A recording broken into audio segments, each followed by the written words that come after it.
بسم اللہ الرحمن الرحیم۔ السلام علیکم، آپ دیکھ رہے ہیں کرنٹ افیئرز ٹی وی۔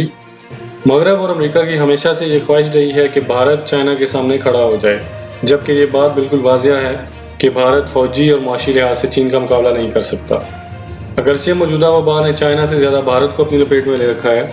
مگر بھارت نے امریکہ کی شہ پر اور اپنے توسیع پسندانہ عزائم کو تقویت دیتے ہوئے لداخ کے اس علاقے میں سڑک کی تعمیر کر کے اپنے مشکلات میں اضافہ کر لیا ہے جس پر چین اپنا دعویٰ رکھتا ہے۔ چین ماضی میں جن علاقوں پر اپنا حق جتاتا رہا ہے وہ اب اس سے بھی کافی آگے بڑھ چکا ہے، یعنی چائنا کے مطابق جو علاقے انڈیا کا حصہ تھے چائنا اب ان میں داخل ہو چکا ہے۔ یہ بات انڈیا کے کچھ جرنلسٹ بھی اب کہہ رہے ہیں، مگر انڈیا کا مین سٹریم میڈیا یہ کہنے سے ڈر رہا ہے کیونکہ اس میں نہ صرف مودی بلکہ انڈین فوج کی بھی بہت بڑی ذلت اور پسپائی ہے۔ مثال کے طور پر گولوان ویلی، جس کو چائنا اپنا حصہ سمجھتا ہے اور انڈیا کو یہ بارہا کہتا رہا ہے کہ یہ ایک متنازع علاقہ ہے، اب چائنا اس سے بہت آگے بڑھ چکا ہے۔ اس ساری صورتحال کے بعد انڈین وزیر دفاع راج ناتھ سنگھ نے امریکہ کے ڈیفنس سیکرٹری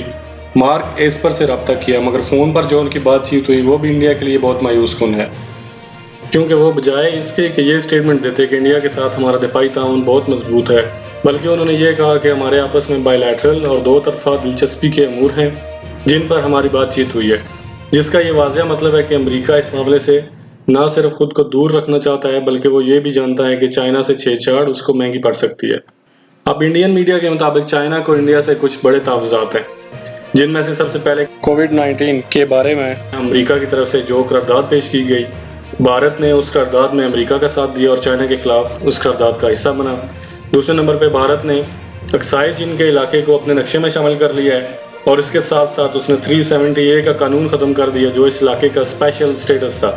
اس کے بعد اس نے ایک نیا نقشہ جاری کیا جس میں یہ علاقے بھارت کا حصہ دکھائے گئے ہیں،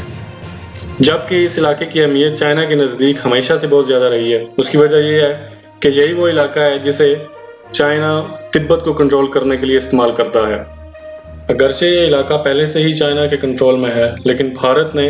اس علاقے کو نقشے میں بھارت کا حصہ دکھایا ہے جو کہ چائنا کے لیے بالکل بھی قابل قبول نہیں۔ تیسری بڑی وجہ انڈیا اس متنازع علاقے میں بہت بڑے پیمانے پر کنسٹرکشن ورک کر کے 60 کے قریب سڑکیں اور پل تعمیر کر رہا ہے، اور وہ ان سڑکوں کا استعمال کر کے فوج کی بڑی تعداد لا کر اس علاقے میں بٹھانا چاہتا ہے۔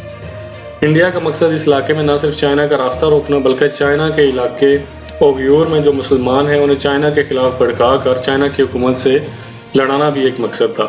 جیسا کہ وہ پاکستان کے قبائلی علاقوں میں کر رہا ہے۔ لیکن اب چائنا ان علاقوں تک پہنچ کر ان کو مکمل کنٹرول کر چکا ہے اور اب انڈیا مکمل طور پر بات چیت سے یہ مسئلہ حل کرنے میں ناکام ہو چکا ہے۔ یہاں پر ایک اہم بات قابل ذکر ہے کہ 2013 میں جب اس وقت کے بھارتی وزیر اعظم منموہن سنگھ نے چائنا کا دورہ کیا اور یہ کہا کہ بیجنگ شہر مجھے بہت پسند ہے اور میرا دل کرتا ہے کہ میں یہاں کچھ عرصے کے لیے رک جاؤں، تو نریندر مودی نے بار بار اپنے جلسوں اور تقاریر میں یہ بات کی کہ کانگریس کی حکومت کو ڈوب کر مر جانا چاہیے کہ چائنا بار بار لداخ میں شرارت کر رہا ہے اور بجائے اس کو سبق سکھانے کے آپ اس طرح کے بیانات دے رہے ہیں۔ اور اب جب بی جے پی کی حکومت ہے اور مودی خود انڈیا کے وزیر اعظم ہیں تو چائنا نے اتنے بڑے علاقوں کا کنٹرول حاصل کیا ہے، وہ بھی بنا کوئی گولی چلائے، تو انڈیا کی جرات نہ ہو سکی کہ وہ چائنا کو روک سکے۔ بھارت کے معروف دفاعی تجزیہ کار کرنل ریٹائرڈ اجے شکلا، جو کہ نہ صرف بھارت میں بلکہ بین الاقوامی سطح پر بھی دفاعی معاملات کا ماہر سمجھا جاتا ہے اور اس کی رائے کو مستند بھی سمجھا جاتا ہے، اس نے حالیہ دنوں میں ایک بلاگ لکھا ہے جس میں اس نے بالکل حقیقی اور اس علاقے کی اصل صورتحال پر مبنی باتیں لکھی ہیں۔ اس بلاگ کے کچھ پوائنٹس قابل ذکر ہیں، جن میں سے سب سے پہلا پوائنٹ یہ ہے کہ لداخ کے علاقے میں چائنیز فوجوں کی پیش قدمی کا آغاز اپریل کے تیسرے ہفتے میں ہوا اور مئی کے پہلے 2 ہفتوں کے اندر چائنا کی طرف سے کافی آگے تک پیش قدمی اور قبضہ ہو چکا تھا۔ اس کا دوسرا پوائنٹ یہ ہے کہ 1999 کے بعد پہلی بار کوئی فوج انڈیا میں داخل ہوئی۔ 1999 میں پاکستانی فوج اور بھارتی فوج کی کارگل میں آمنا سامنا ہوا تھا اور پاکستان نے کچھ علاقے اپنے قبضے میں لے لیے تھے اور پاکستان کا کلیم ہے کہ وہ علاقے پاکستان کے ہیں اور آج بھی وہ متنازع علاقے ہیں، لیکن بھارت وہاں پہ قابض ہے۔ اس کے بعد سے اب تک گزشتہ 21 سالوں میں ایسا نہیں ہوا۔ اس کے بعد تیسرا پوائنٹ یہ ہے کہ 10,000 سے زائد پیپلز لبریشن آرمی، جو کہ چائنا کی آرمی ہے، کئی کلومیٹر تک انڈیا کی حدود کے اندر داخل ہو چکی ہے۔ اس بلاگ کا نیکسٹ پوائنٹ یہ ہے کہ 100 کے قریب ٹینٹس چائنا نے دریائے گلوان کے کنارے لگا لیے ہیں اور ایک بڑی تعداد میں چائنیز فوجی بھی ان ٹینٹس میں موجود ہیں۔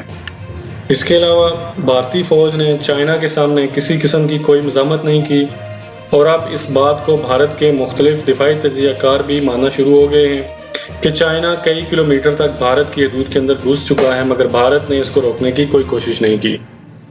ان کے علاوہ چائنا نے گلوان کے 4 علاقوں پر بھی قبضہ کر لیا ہے اور وہاں پر ایک ایسی سڑک بھی ہے جو کہ 1999 میں بنائی گئی تھی جب پاکستان اور بھارت کی کارگل کے محاذ پر لڑائی ہوئی تھی،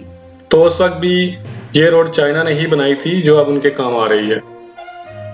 اس بلاک کی ایک اور اہم بات کہ چائنا جن علاقوں پر اپنا حق جتاتا رہا ہے وہ اب اس سے بہت آگے بڑھ چکا ہے، یعنی چائنا کے اپنے نقشوں کے مطابق جو ایریاز انڈیا کے تھے، چائنا اب ان علاقوں پر مکمل طور پر کنٹرول کر چکا ہے اور ان علاقوں میں داخل ہو چکا ہے۔ یہ سارے شواہد چائنا کی بھارت کے خلاف کامیابی اور بھارت کی پسپائی کا منہ بولتا ثبوت ہیں۔ امید ہے آپ کو آج کی یہ ویڈیو اچھی لگی ہوگی۔ مزید اس طرح کی ویڈیوز دیکھنے کے لیے ہمارا channel current affairs T V کو سبسکرائب کر لیجئے اور ساتھ میں دیے گئے بیل آئیکن کو بھی پریس کر لیجئے تاکہ ہر نئی آنے والی ویڈیو کا نوٹیفیکیشن آپ تک پہنچ سکے۔